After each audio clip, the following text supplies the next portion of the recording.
Acerca del psicoanálisis. Es una práctica terapéutica y técnica de investigación que como objetivo tiene la investigación y tratamiento de las enfermedades mentales. Se basa en el análisis de los conflictos sexuales inconscientes que se originan en la niñez. Sostiene que los impulsos instintivos que son reprimidos por la conciencia permanecen en el inconsciente y afectan al sujeto.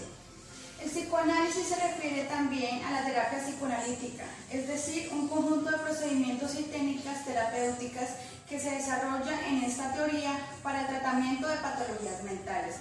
Finalmente, el psicoanálisis se refiere además al método psicoanalítico que ha sido aplicado más allá de la psicología clínica individual, al análisis de fenómenos culturales, como por ejemplo etnología y antropología, entre otras disciplinas. Corresponde en gran parte a la historia de su fundación y difusión a su máxima figura, el médico y neurólogo Sigmund Freud. Un antecedente clave para el nacimiento del psicoanálisis es que Freud fue alumno de Jean-Martin Charcot en 1885. Freud conoce las investigaciones sobre la histeria. Mediante la hipnosis se podía inducir, suprimir e intercambiar los síntomas en los cuadros histéricos. Cuando Freud vuelve a Viena en compañía de su colega y amigo Joseph Breuer, abre su consultorio privado, comenzando las prácticas utilizando el método catártico. Mediante este se intentaba revivir los conflictos inconscientes emocionales. Cuando ese trauma reprimido emergía de la conciencia, la mente quedaba totalmente liberada. Freud propuso la teoría de que los síntomas histéricos y neuróticos tenían causa en núcleos traumáticos reprimidos en el inconsciente, por ser moralmente inaceptables para el yo del sujeto. Estos núcleos patológicos consistían en uno o varios sucesos de precoz experiencia sexual perteneciente a la infancia. Luego Freud decide abandonar la hipnosis, pues no estaba del todo cómodo con esta, ya que luego de ser aplicada, los síntomas regresaban y debía repetirse totalmente el tratamiento. En 1897, luego de la muerte de su padre, Freud se autoanaliza, aplica toda la experiencia clínica acumulada y empieza un estudio de sus recuerdos, deseos y emociones, reconstruyendo totalmente su infancia. Uno de los momentos claves del psicoanálisis sucedía los miércoles en Viena en casa de Freud, conocida como la Sociedad Psicológica de los Miércoles, conformada por 5 integrantes, conocido como el Grupo de los 7 Anillos, anillos cuyo sello mostraba ir correspondiendo el enigma de la Esfinge. En 1912 comenzaba así la unión entre ciencia, política y mística. Ellos trabajaron durante 15 años hasta 1927, cuando se da la creación de la IPA, la Asociación Psicoanalítica Internacional. Cabe mencionar el papel de Ana Freud. Ana la llamaba Ana Antígona. Recordemos que Antígona era hija de Edipo, quien ya después de su ceguera errante hasta su muerte. Ana era una expositora de las ideas de su padre. Fue considerada la madre del psicoanálisis. Sucesora de Freud por derecho propio, ella dedicó toda su vida al psicoanálisis. Dentro del psicoanálisis encontramos las tópicas freudianas. La primera tópica comprende el consciente, el inconsciente y el preconsciente. El inconsciente es la cualidad momentánea que caracteriza las percepciones externas e internas de los fenómenos psíquicos. El inconsciente es el conjunto de los contenidos no presentes en el campo actual de la conciencia, son los contenidos reprimidos. El preconsciente califica los contenidos que no están presentes en la conciencia, pero que pueden devenir en conscientes. La segunda tópica comprende el ello, el yo y el superyo. El ello es la parte cavernícola de la psique. Comprende lo que se hereda al nacer, opera de acuerdo con el principio del placer y desconoce las demandas de la realidad. El superyo contrarresta al ello, parte de las normas morales y éticas. Él se autoevalúa y consta de conductas aprobadas y recompensadas. El yo es un intermediario entre el ello y el superyo. El yo debe conservar su propia autonomía, debe tener un balance y un equilibrio entre las dos anteriores. El psicoanálisis nos habla también del desarrollo sexual infantil. Conforme crecen los niños, sus deseos se enfocan en diferentes áreas del cuerpo, pasando diferentes áreas erógenas. Pasan desde el autoerotismo a la psicología reproductora y desarrollan su personalidad adulta. La primera es la fase oral, de los 0 a los 18 meses. La segunda es la fase anal, de los 18 meses a los 3 años. La fase fálica, de los 3 a los 6 años. Sigue el periodo de latencia, de los 6 años hasta la pubertad. Y por último, en la fase genital, desde la pubertad hasta la adultez. También el psicoanálisis nos habla de los sueños. Freud dijo que son una forma de rezar los deseos y que muchos deseos son el resultado de los deseos sexuales reprimidos o frustrados. Él utilizó sus propios sueños como ejemplo para demostrar así su teoría de la psicología de los sueños. El psicoanálisis comenzó estudiando el trastorno mental y luego se preocupó por sus causas. Acabó formulando una teoría general del dinamismo psíquico, de su evolución a través de los periodos del desarrollo y del impacto de la sociedad, la cultura y la religión en la propia personalidad. Logró formular una teoría psicológica que abarcaba la personalidad normal y anormal, que incidía en todos los campos del saber. Muchas gracias.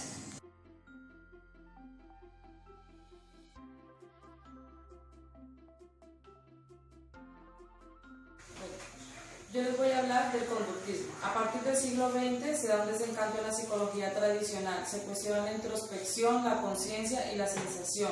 En 1913 nace el conductismo como una reacción al método de introspección, proponiendo investigaciones puramente científicas en donde el objeto de la psicología debe ser el comportamiento observable.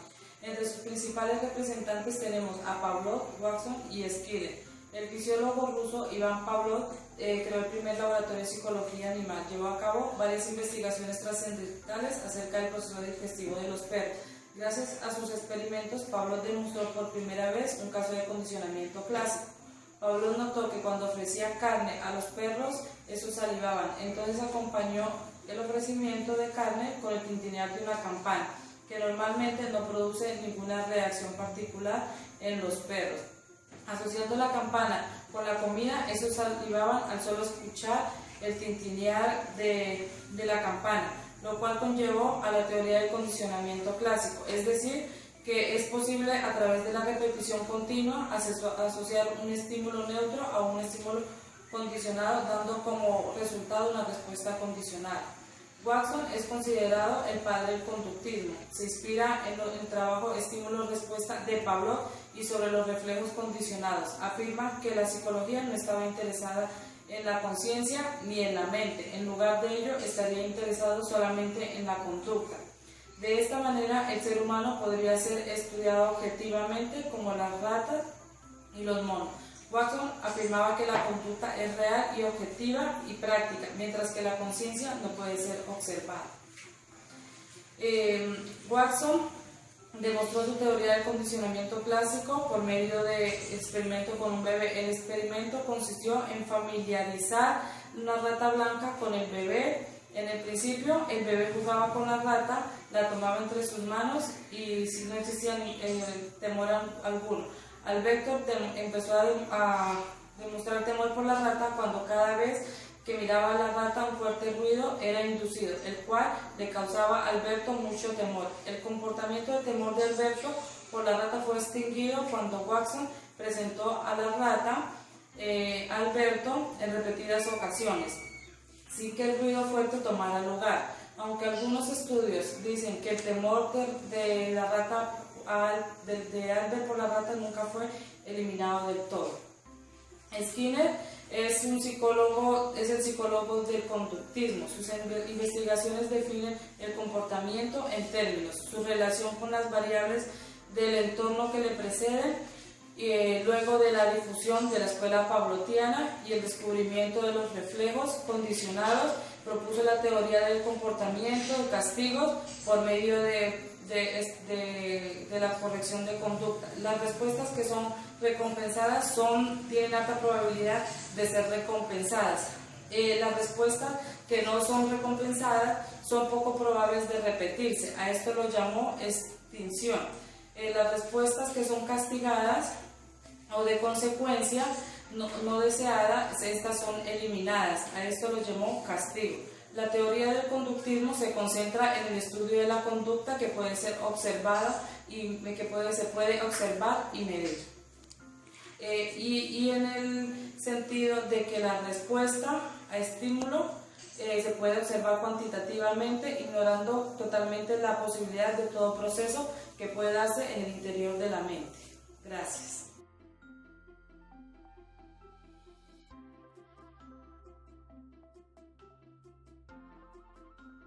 Hola a todos, les voy a hablar sobre lo que es el cognitivismo.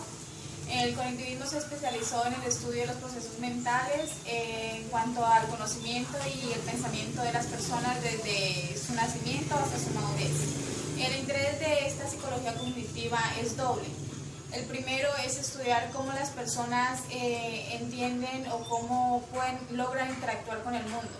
El segundo interés de esta escuela es sobre cuando las personas obtienen información y logran elaborarla, pasarla durante ciertos procesos, la sintetizan, la almacenan y luego de esto logran hacer uso de ella.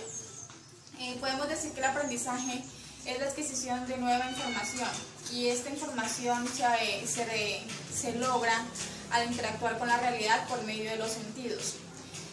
Así que podemos decir también que el conocimiento es una construcción cognitiva. Cada uno de nosotros está constantemente creando su propio conocimiento. Para explicar esta tesis, la vamos a hacer por medio de los dibujos de los niños. Podemos ver que cuando le pasamos a un niño un dibujo, él no lo va a realizar como tal, sino que se va a elaborar una idea o cómo ellos logran interpretarla. Según esto, podemos decir que el conocimiento es una construcción de nuevos conocimientos, algo que vamos requiriendo nosotros a medida que interactuamos con el mundo y con la realidad. Yo considero que los niños construyen su propio mundo a medida que interactúan con él. Se crearon 4 etapas en esta escuela del cognitivismo, que la primera es la etapa sensoriomotora, que va desde el nacimiento hasta los 2 meses. En esta etapa el niño adquiere información por medio de los sentidos. La segunda etapa es la etapa preoperacional, que va desde los 2 a los 7 años. En esta etapa el niño ya logra relacionarse más con el medio ambiente y obtiene una información más compleja, ya por medio de imágenes, por medio de palabras. Luego de esto viene la etapa de las operaciones concretas, donde el niño ya se convierte en un ser social y empieza a interactuar con el mundo y con el medio ambiente y con las personas. Viene la etapa que es la etapa de las operaciones formales, que va desde los 11 años en adelante.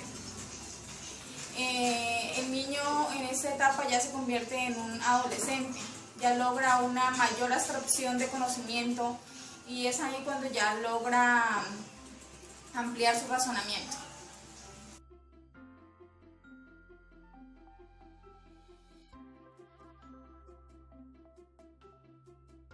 Voy a hablarles del humanismo, movimiento moderno filosófico e intelectual del siglo XIV y XV.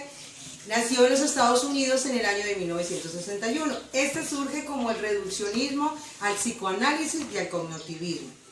Está muy ligado al Renacimiento. Los humanistas dicen que para entender la psicología debemos observar a las personas y sus motivaciones, dejando a un lado el teocentrismo, que supone a Dios como el centro de todo, y cediéndole el paso al antropocentrismo, donde el hombre es el medidor de todas las cosas.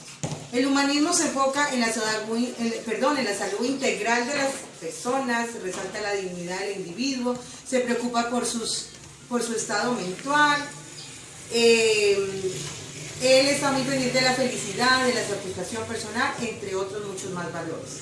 La persona, para el humanismo, los conocimientos relevantes surgen por fenómenos humanos, como son el amor, como son la creatividad, la angustia. Sus postulados, y uno de los más importantes, es que el hombre es más que la suma de todas sus partes.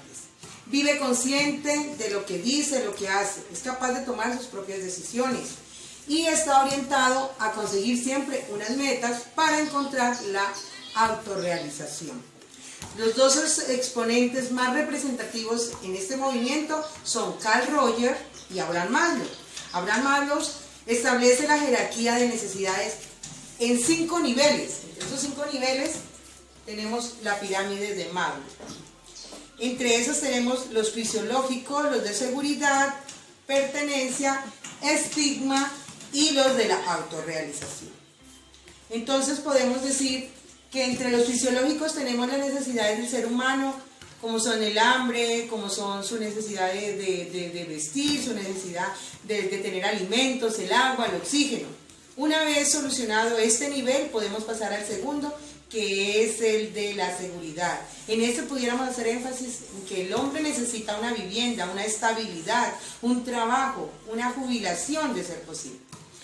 El hombre, teniendo superado este nivel, pasaríamos al tercero, que es el de pertenencia. En este se refiere a la necesidad de los seres humanos de querer pertenecer a un grupo, de encontrar una pareja, de encontrar un grupo de amigos, la familia, entre otros.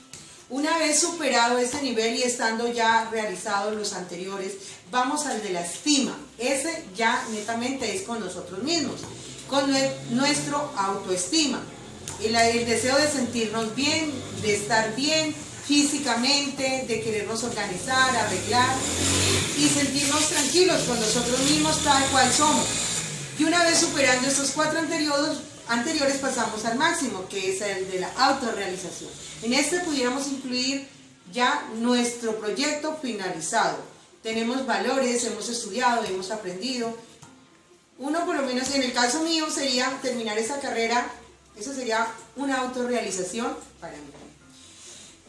También podemos decir que Maslow habla de 3 ciencias donde se estudia la psique humana, que era, la primera era la conductista, la segunda era la psicología freudiana y la tercera la humanista, donde él dice que para estudiar al ser humano, la escuela fundamenta 2 movimientos filosóficos, que son la fenomenología, que es el análisis de los fenómenos observables, y luego tenemos el existencialismo, que es la corriente que parte del principio de las experiencias del ser humano. Tiene prioridad cualquier reflexión sobre su esencia. Estos 2 movimientos filosóficos colocan en énfasis en la conciencia y la capacidad del hombre para decidir en cada momento. Luego vamos a conocer algo de Carl Rogers. Carl Rogers fue un filósofo reconocido en este movimiento. Su método terapéutico, la terapia centrada en el cliente. Dice que el ser posee en sí mismo los medios para la autocomprensión y cambio de concepto de sí mismo. Los 2 rasgos más importantes en esta terapia serían la confianza y el rechazo. Rogers dice que para la terapia es muy importante la empatía, la autenticidad y la congruencia. Para este son importantes los siguientes aspectos. Nadie sabe más que nadie. Y la educación es un medio para favorecer el desarrollo, generar un ambiente de libertad, entre otros. Espero les haya quedado claro y muchas gracias por su atención, compañeros.